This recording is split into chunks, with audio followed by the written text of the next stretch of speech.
네, 금요일에만 만날 수 있는 아주 핫한 코너죠. 이번 주 가장 화제가 됐던 뉴스 1위를 인물, 말, 장면으로 만나보는 시간입니다. 시사 랭킹쇼 금요 톱10.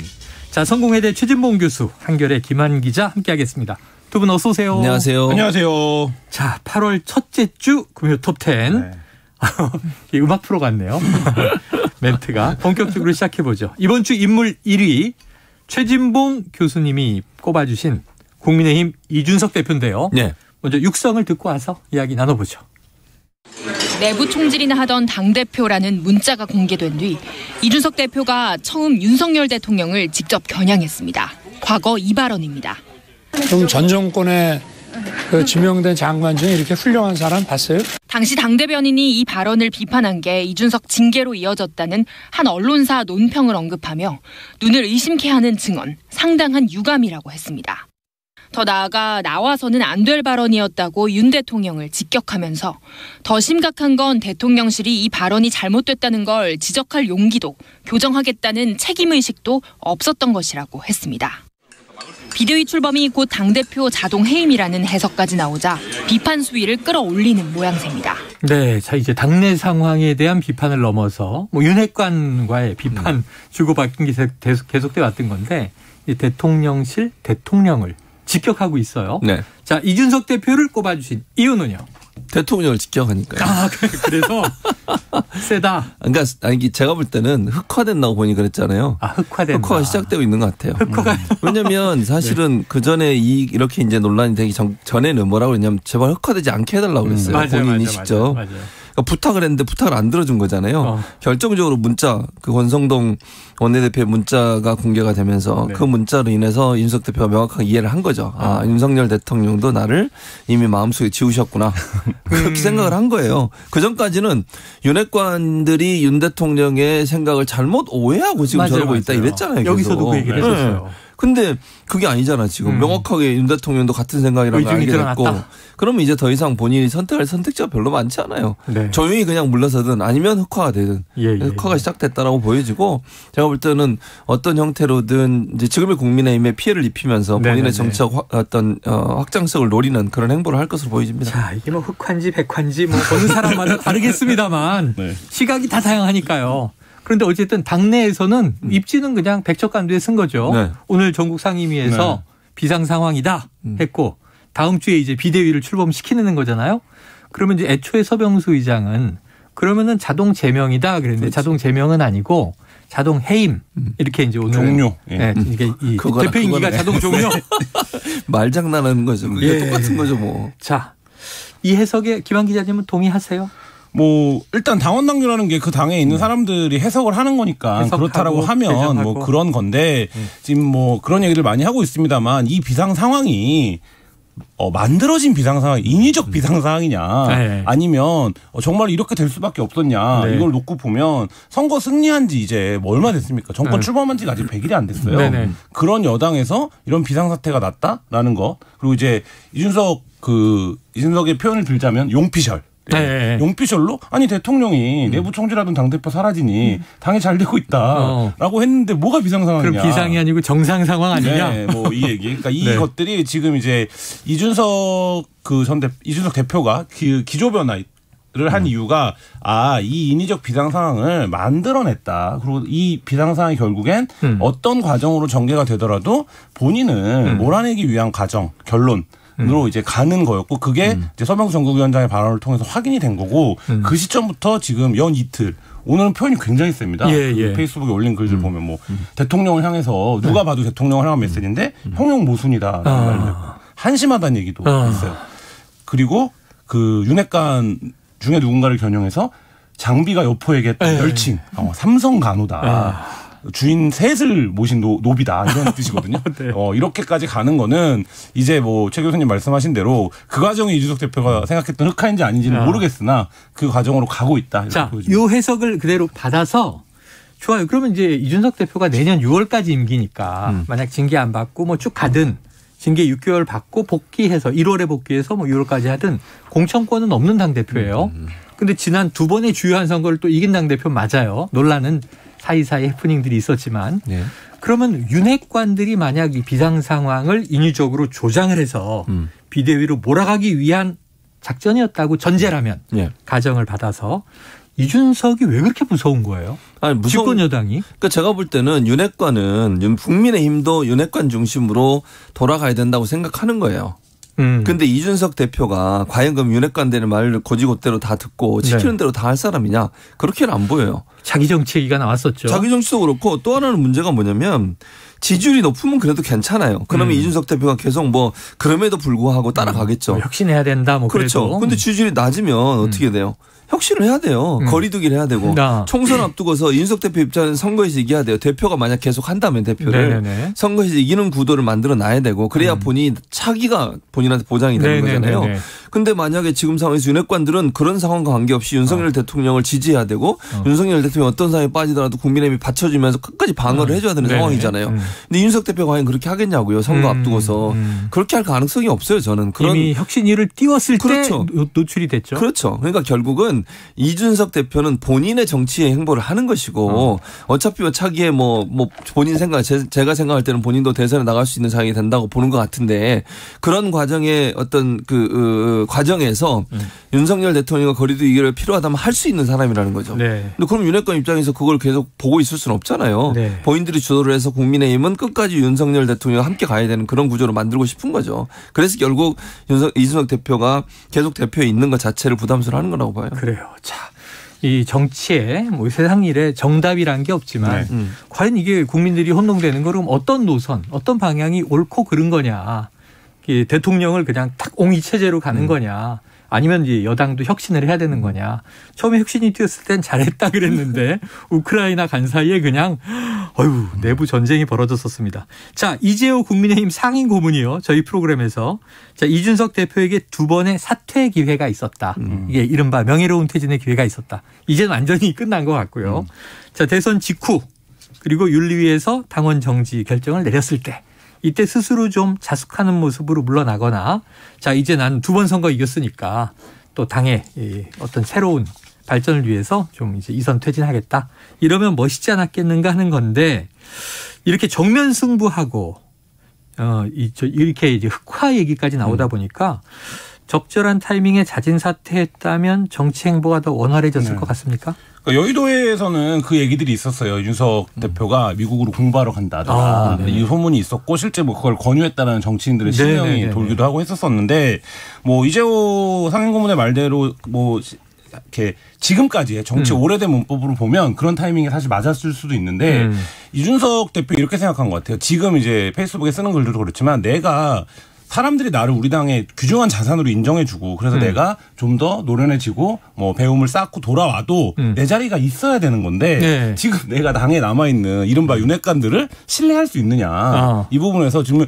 이준석 대표가 갖고 있는 거 뭐 국회의원도 아니고 유일하게 갖고 있는 권한이 이제 대표, 정치적인 자산이 그거기 때문에 대표죠. 사실 이제 그걸 스스로 놓아버릴 때 생존 가능한 것이냐 이 부분에 대해서 본인에 대한 확신이 아니라 당에 남아있는 윤핵관들에 대해서 그 정도의 믿음까지 갖고 있었던 것 같지는 않고 그리고 이 2번의 사퇴 기회가 있었다라는 정치 원로의 평가가 합당하려면 이 제안을 대통령이 직접 해야 합니다. 그러니까 말하자면 최고 이제 그 당에서 장문을 장악하는 사람이 직접 이준석 대표에게 이런 협상, 이런 제안을 해야 되는데 대통령과도 그 정도의 신뢰관계는 아니지 않았나 뭐 이런 생각이 듭니다. 그러니까요. 대통령과 뭐 만찬했다 이런 보도가 나왔는데 대통령실은 아니다. 그럼 이준석 대표는 아니라는데 내가 언급할 수 없다. 이 진실공방들이 있었단 말이에요. 자, 이준석 대표가 좀 이른 시점 타이밍에 조금 퇴로를 했었어야 한다고 보십니까? 그러니까 만약에 퇴로를 마련한다는 것은 그냥 포기하고 나가는 거예요. 포기하고 무슨 퇴로가 있겠어요? 퇴로 없다. 그렇잖아요. 지금 그 이재원 상임고문 말씀처럼 이 2가지 선택도 본인이 그냥 물러나는 거예요. 그거밖에 다른 게 없잖아요. 지금 보장된 것도 없는 상태에 물러나요. 아니 대선 기간에도요. 뭐 최영일 평론가도 많이 들었고 김환기도 들었겠지만 대선 기간에도 윤핵관은 별로 그렇게 이준석 대표를 좋아하지 않았어요. 필요해서 선거에 필요하니까 같이 가긴 가지만 원래 의총에서 거의 날아갈 뻔하다가 윤석열 후보가 탁 이렇게 형님 리더십 나오면서 봉합이 됐던 거죠. 근데 그게 선거 때문에 그런 거잖아요. 사실은 제가 볼 땐 그래요. 그렇기 때문에 윤핵관이라는 분들은 어떻게든지 이준석 대표를 좀 당에서 좀 멀리하고 윤핵관 중심으로 모든 모든 걸 바꿔야 되는 상황에서 이준석 대표가 이렇게 여기서 지금 이재호 상임고문 말씀하신 것처럼 두 번의 기회에서 물러났다고 한들 미래가 뭐가 보장이 되냐고요. 아무것도 보장된 게 없어요. 없다. 그러니까 그거는 이준석 대표한테는 선택의 여지가 없는 거예요. 네. 선택할 수 없는 그런 조건이었다는 거죠, 제 말은. 자, 그러면 이제 비상상황 결론까지 나왔습니다. 다음 주에 이제 9일 화요일에 전국위가 열리면 비대위가 뭐 추인되든가 당원 당규 먼저 개정하겠습니다만 이 주말을 거치면서 남아있는 변수나 장애 요인 없습니까? 이준석 대표가 본격적인 자기 발언을 시작을 한 거잖아요. 한 2주 정도 침묵을 지켰는데. 가처분 내고 막 그럴까요? 네. 그러니까 그렇기 때문에 이준석 대표가 어떻게 이제 반응을 하느냐. 뭐 이 부분이 하나가 있을 것 같고 이게 근데 뭐 당원 당규를 개정할 수도 있고 전국위가 윤핵관들이 짠 판대로 진행될 수 있습니다. 근데 가장 중요한 건 민심이 어떻게 반응하느냐예요. 그러니까 정치는 그걸 넘어설 수 없는 결정입니다. 네네. 그렇기 때문에 지금 당장은 뭐 전국위를 ARS도 연다 뭐 이런 얘기가 지금 나오고 있는데 어떤 절차를 동원해서라도 수단을 만들어서라도 뭐 결정을 할 수 있을 것 같지만 결국에 여론이 이준석의 편이냐 아니면 이준석을 국민의힘이 몰아내는 것 같다. 이거에 따라서 사실 길게 보면 조금 중기적으로 보면 갈릴 것 같고 이준석 대표는 그 부분에 대해서 지금 좀 자신감을 보이고 있는 것 같아요. 여론조사 막 올리고 그런 거 보면. 그러면 이제 예를 들면 다음 주가 됐는데 이 당내 상황이 또 영향을 줘서 대통령 국정 지지율이 뭐 더 낮아진다든가 정당 지지율이 낮아진다든가 그러면 이거 봐라 민심은 동의하지 않지 않느냐 이런 또 여론의 반격도 있을 수 있다. 그 부분에서 이준석 대표가 오늘 자기가 대표하는 동안에 여론조사 임기 중에 여론조사를 올렸는데 지금 국민의힘에 대한 지지율이 대통령에 대한 지지율보다 한 10에서 15 정도 높아요. 여론조사 수치상으로. 그럼 이준석 대표 입장에서는 이게 이제 일체가 돼버리면 어디로 맞춰질 거냐로 놓고 보면 이 대통령의 지지율 수준까지 떨어질 수 있는 거거든요. 그러면 이제 본인의 가치 뭐 이런 게 더 이제 생각난다 뭐 이렇게 볼 수도 있는 보고 있는 것 같습니다. 자, 최 교수님. 거의 뭐 이 대한민국 정치에 있어서는 제임스 웹 망원경 수준의 이제 정밀도를 자랑하시잖아요. 왜 이렇게 부담을 주는 지금 나한테. 이준석 대표를 빙의를 해 주시고 그럼 이준석 대표는 어떻게 합니까? 신당 창당설까지 나옵니다. 차기 총선에 나와야 될 거 아니에요. 그렇죠. 어떻게 할 거예요? 자기 입장에서는 장기적 관점에서 그 가능성을 전혀 배제할 수 없다고 봐요. 저는. 신당 창당도 가능하다. 그러니까 물론 그게 이제 짧은 시간 안에 이루어질 거냐 그건 아니라고 저는 개인적으로 생각하지만 총선을 앞두고서 그런 움직임이 있을 거다. 2년의 시간이 왜냐하면 있으니까. 본인이 만약에 창당을 하겠다는 신당 창당의 깃발을 들면 따라올 사람이 필요해요. 그런데 내부적으로 국민의힘 내부에서 이준석 대표를 지지하는 분들 있잖아요. 이번에 있죠? 그 당원 당규 개정하는 데 있어서 오늘 무산됐습니다만. 무산됐습니다만. 하태경 의원과 그다음에 조혜진 그다음에 홍은아 의원까지. 홍은아 의원. 근데 그런 분들이 또 있을 거라고 봐요. 그리고 지지율이 또 영향을 미쳐. 지금 김한 기자 얘기했지만 대통령 지지율이 계속 떨어지고 국민의힘 지지율이 떨어진다고 가정을 해보세요. 그럼 나와요 사람들. 거기 계속 있겠습니까? 거리두기를 우선 하죠. 당연하죠. 그리고 그 국회의원들은 자기들이 당선되는 걸 최우선으로 생각하지 뭐 대통령 지지율 이거 그러니까 대통령이 어떻게 되는 이게 중요한 게 아니에요. 그 사람들 입장에서는. 나에게 도움이 되느냐 안 되느냐. 그렇죠. 그렇게 보는 거죠. 그러니까 그런 상황이 되면 이 신당 창당이 상당히 급물살을 탈 걸로 저는 보여져요. 그렇기 때문에 이거는 가능성이 있는 거다. 다만 지금의 당장 무슨 신당 창당은 하지 않을 거예요. 대신 그렇게 하려면 이준석 대표 입사하는 환경을 어떻게 여론을 어떻게 만들어야겠어요. 윤석열 대통령이 안 좋게 여론을 만들어야 돼요. 그럼 계속 흑화를 해야 돼.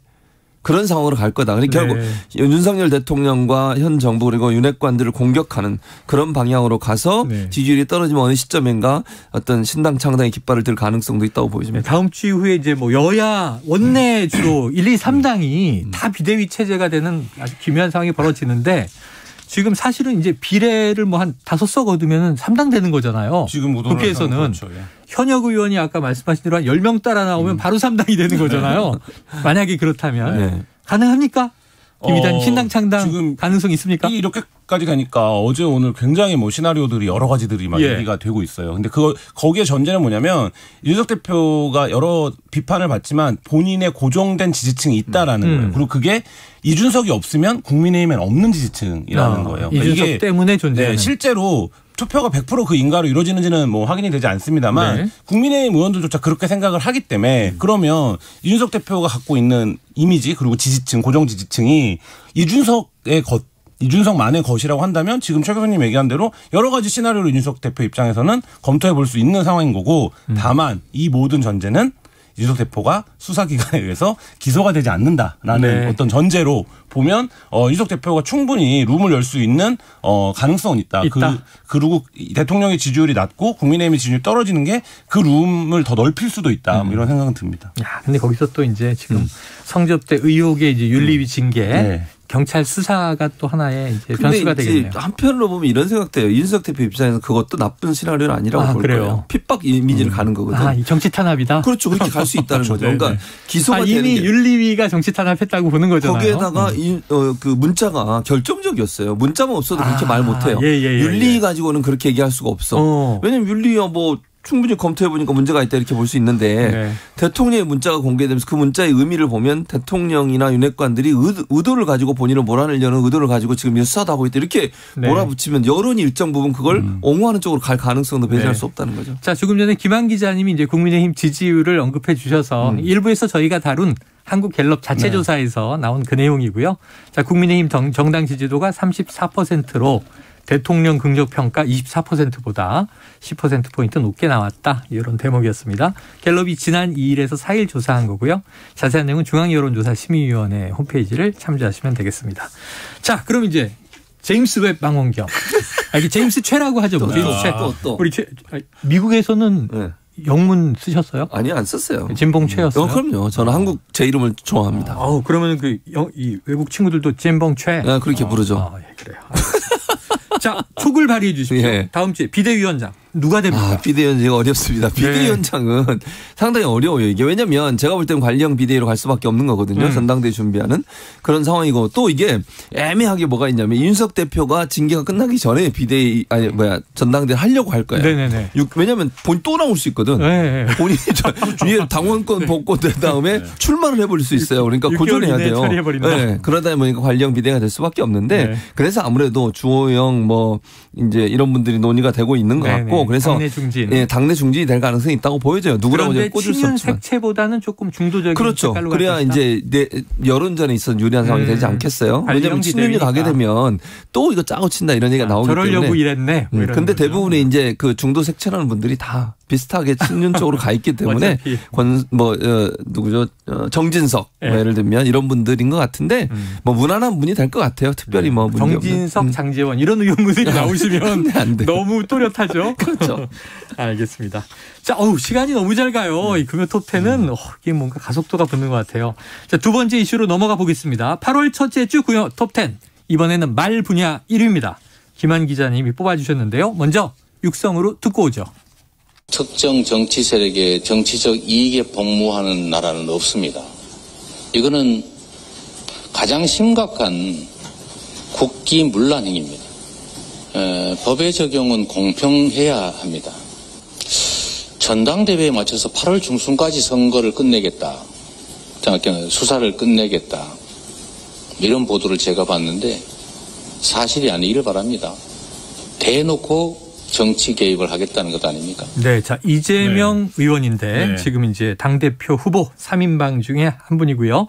어대명 계속 이제 지지율은 선두권을 달리고 있다. 그런데 국기문란이라는 표현이 등장을 했어요.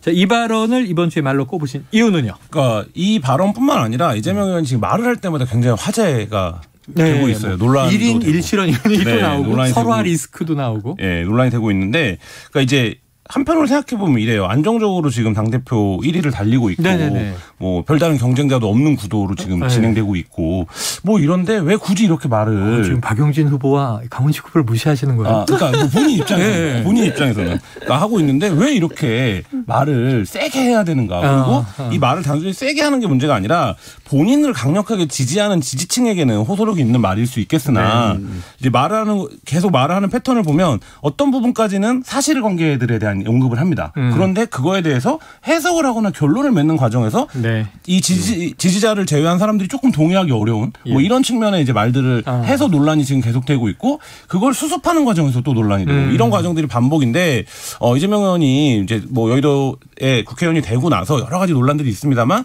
결국 이 말의 관리 이 부분이 가장 중요한 점이 아닐까 싶어서 뽑아봤습니다. 이게 또 말 분야니까 일리 있습니다. 보통은 1위 후보는요 토론도 잘 안 하려고 그러고 우리가 부자 몸조심한다 이런 얘기 하잖아요. 또 아주 하나만한 두루뭉실한 얘기로 하고 근데 1위를 달리는데도 지금 센 말을 내서 오히려 좀 화를 자초하고 있는 거 아니냐. 자, 말 얘기니까 커뮤니케이션 전문가 네. 오늘자로 이 금요 톱10에서만 제임스 최가 되셨는데 실제로 미국에서는 찐봉 최. 네. 자, 이재명 화법, 이재명 스타일 왜 이렇게 자꾸 구설에 오르는 거예요? 그러니까 말을 사용할 때 단어 때문에 그렇다고 봐요. 단어. 왜냐하면 앞뒤 맥락을 다 보면 이해가 되는 부분이 있어요. 분명히. 네네네. 예를 들면 뭐 욕 플랫폼 이랬는데 그 욕이라는 말이 화제가 돼버린 거잖아요. 결국 네네네. 플랫폼의 의미는 사실은 그러니까 그 의원 개개인들에 대해서 지지자들이 이제 평가하고 네. 뭐 항의하고 이런 것들을 플랫폼 안으로 만들어 가지고 그 의견을 들어보자. 이렇게 이제 하자는 거였는데 이제 욕이란 말이 들어가는 거예요. 이렇게 돼버린 거고. 뭐 이렇게 되는 네, 거죠. 그렇게 되는 거죠. 그러니까 이게 단어의 문제라고 봐요, 저는. 그래서 그 부분은 이재명 의원도 약간 주의할 필요가 있다. 어떤 단어를 사용해서 그 단어가 불러올 수 있는 파장을 고려한다고 하면 원래 의도와 다르게 잘못 오해될 수 있는 부분들은 가능한 한 저는 줄이는 게 좋다고 생각해요. 네네네. 그리고 이제 본인이 지금 이 발언은 저는 개인적으로는 본인이 지금 사법 리스크라고 하는 이미지에 지금 갇힐 수 있는 위험성이 있어요. 네네네. 프레임에. 이게 뭐 경쟁자들도 막 그렇죠. 그러니까 당내에서도 그렇게 얘기를 하잖아요. 박영진 의원 같은 경우 강하게 지금 얘기를 하고 있는데 맞습니다. 사실은 사법 리스크 하면 국민들이 들을 때는 뭔가 문제가 있는 것처럼 인식이 돼요. 리스크란 말 자체가 위험이잖아요. 근데 법적인 위험이 있다. 그 말은 연계돼 있다. 이렇게 보는 거잖아요. 결국은. 근데 지금까지 이재명 의원이 그러면 본인 입장에서 봤을 때 연계된 게 아무것도 없어요.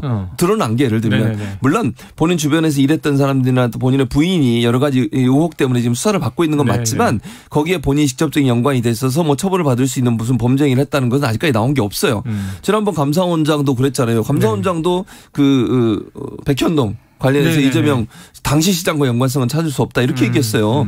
그러니까 이런 부분들이 의혹은 많이 나왔지만 현재까지 대장동 사건 관련해서 이재명 의원이 직접적 연관이 됐다는 어떤 의견도 나온 게 없어요 지금.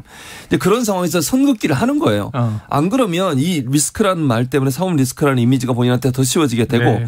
그러면 물론 대표 선거에서야 본인이 뭐 당선될 가능성이 높지만 차기의 대선까지도 바라보고 정치 활동을 해야 되는 분이에요. 그런 분 입장에서는 이런 리스크 때문에 사람들에게 잘못된 이미지가 각인되는 것을 경계하려는 네네. 그런 의미 때문에 좀 센 발언을 하는 게 아닌가 이렇게 생각합니다. 그런데 그 이제 선긋기라는 게 잘 먹혀 들어가야 되는데 예를 들면 프레임을 씌우려고 할 때 깨고 네.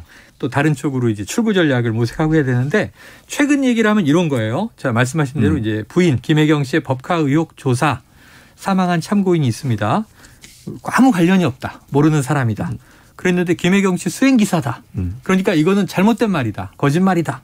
했는데 알고 보니까 그 뭐 예를 들면 1호 차량 네. 김혜경 씨가 탄 차량의 기사는 아니지만 선행 차량의 기사였다. 이게 이제 말 바꾸기로 들릴 수 있는 거죠. 그럼 선행 차량의 기사면 모를 수도 있지만 또 알 수도 있고 네. 이게 좀 약간 혼동이 되는 것 같은데 이게 오락가락 해명이다. 이것도 좀 원인 제공이 되는 건 아니에요? 그러니까 그 부분에서 여러 가지 수사를 받고 있기 때문에 본인 입장에서는 자기 자신에 대한 수사가 정치 보복이다, 과하다 이렇게 생각이 될 수 있고 뭐 이런 문제까지 터냐 네네. 언론이 뭐 이렇게 생각은 할 수 있습니다. 최대치의 공격을 받고 있다 네, 이렇게 그렇게 생각할 수 있는 거죠. 그런데 그럼에도 불구하고 지금 최영일 평론가 말씀하신 대로 해명하는 과정에서 본인이 본인의 발목에 말에 잡히면 안 되거든요. 네네. 근데 이 사망한 참고인과 관련해서도 제 기억에도 한 서너 번 정도 좀 뭐 말이 바뀐 것 같아요. 네. 애초 해명을 할 때는 그리고 이게 뭐 무당의 나라냐 이런 말까지 하면서 그랬죠. 네, 굉장히 좀 불필요하게 이 문제를 그러니까 본인 입장에서는 자기가 엄청난 정치적 탄압을 받고 있기 때문에 네네. 내가 이 문제에 대해서 막 기본적으로 온도가 높아요. 네네. 그래서 막 세게 얘기를 하는데 보는 사람들 입장에서 보면 저거 그냥 차분하게 해명하면 되는데 왜 저렇게 세게 말을 하는가. 또 한 가지 그러고 나서 그 다음날 또 다른 얘기를 하면 어제 그렇게 핏대를 세우고 얘기를 해놓고 왜 오늘은 다른 얘기를 하는가 이런 이미지가 네네. 남거든요. 근데 정치인에게 가장 안 좋은 그러니까 아까 그 최 교수님 말씀하신 대로 이재명 의원이 당대표만 하고 끝낼 거다. 이러면 지금도 뭐 어대명 하니까 당내에서 네네네. 문제가 안 될 텐데 앞으로 계속 정치를 해나가는 데 있어서 이재명 의원의 이재명이라고 하는 정치인을 바라보는 이미지가 저 말이 어제랑 오늘이 다르네. 어제는 분명히 더 세게 아니라고 했던 것 같은데 오늘 보니까 수행팀이었네. 이렇게 되면 그 자체가 굉장히 좀 정치인에 대한 신뢰를 떨어뜨린다. 이 점을 좀 유념해 줬으면 좋겠습니다. 아니 그래서 많은 정치 전문가들이 아주 비슷한 얘기들을 좀 쏟아내는 것이 자 무난하게 당대표는 될 것 같다. 근데 그게 목표가 아니라 차기 대권이 목표 아니냐. 그 길은 험난해질 수도 있다. 오히려 이제 이 당권 과정에서 네. 그런 의견들도 나오는데 자 그래도 이제 지금 닥쳐온 거는 20여일 남은 전당대회입니다. 최 교수님, 네. 어대명은 이변 없습니까? 없습니다. 없습니까? 네.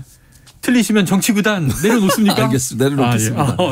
공약 하나 받았네요. 한 분 또 내려놓으신 분이 있으시던데. 이미 내려온 분이 있죠. 초단이냐 8.5단이냐 내려놓지 않습니다. 안 내려놓지 않는다.